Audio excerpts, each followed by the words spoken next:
Cerita motivasi, kisah air dan besi. Ada dua buah benda yang bersahabat karib yaitu besi dan air. Besi seringkali berbangga akan dirinya sendiri.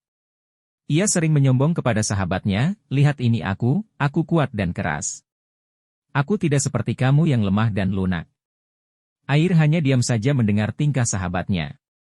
Suatu hari besi menantang air berlomba untuk menembus suatu gua dan mengatasi segala rintangan yang ada di sana. Aturannya, barang siapa dapat melewati gua itu dengan selamat tanpa terluka maka ia dinyatakan menang. Rintangan pertama mereka ialah mereka harus melalui penjaga gua itu yaitu batu-batu yang keras dan tajam. Besi mulai menunjukkan kekuatannya, ia menabrakkan dirinya ke batu-batu itu. Tetapi karena kekerasannya, batu-batuan itu mulai runtuh menyerangnya dan besi pun banyak terluka di sana-sini karena melawan batu-batuan itu. Air melakukan tugasnya, ia menetes sedikit demi sedikit untuk melawan bebatuan itu, ia dengan lembut mengikis bebatuan itu sehingga bebatuan lainnya tidak terganggu, ia hanya melubangi seperlunya saja untuk lewat tetapi tidak merusak yang lainnya. Skor air dan besi 1-0 untuk rintangan ini atas kemenangan air. Rintangan kedua mereka ialah mereka harus melalui berbagai celah sempit untuk tiba di dasar gua. Besi mengubah dirinya menjadi mata bor yang kuat dan ia mulai berputar untuk menembus celah-celah itu. Tetapi celah-celah itu cukup sulit untuk ditembus, semakin keras ia memutar memang celah itu semakin hancur tetapi ia pun juga semakin terluka. Air dengan santainya merubah dirinya mengikuti bentuk celah-celah itu. Ia mengalir santai dan karena bentuknya yang bisa berubah ia bisa dengan leluasa tanpa terluka mengalir melalui celah-celah itu. Skor air dan besi 2-0.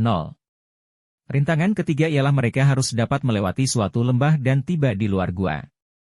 Besi kesulitan mengatasi rintangan ini, ia tidak tahu harus berbuat apa, dan akhirnya ia berkata kepada air, skor kita 2-0, aku akan mengakui kehebatanmu jika engkau dapat melalui rintangan terakhir ini.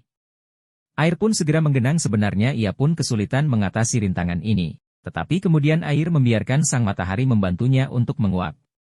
Ia terbang dengan ringan menjadi awan, kemudian dengan bantuan angin yang meniupnya ke seberang dan mengembunkannya maka air turun sebagai hujan. Air menang telak atas besi dengan skor 3-0. Pelajaran yang kita dapatkan dari sini, jadikanlah hidupmu seperti air.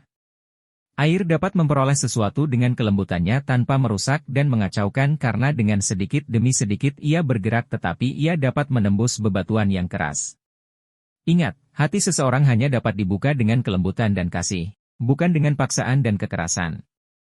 Kekerasan hanya menimbulkan dendam dan paksaan hanya menimbulkan keinginan untuk membela diri. Air selalu merubah bentuknya sesuai dengan lingkungannya, ia fleksibel dan tidak kaku karena itu ia dapat diterima oleh lingkungannya. Dan sekalipun air mengalami suatu kemustahilan untuk mengatasi masalahnya, ia tidak mengandalkan kekuatannya sendiri. Sehingga ia mengalami mujizat, dan dikaruniakan kemampuan untuk merubah dirinya menjadi uap.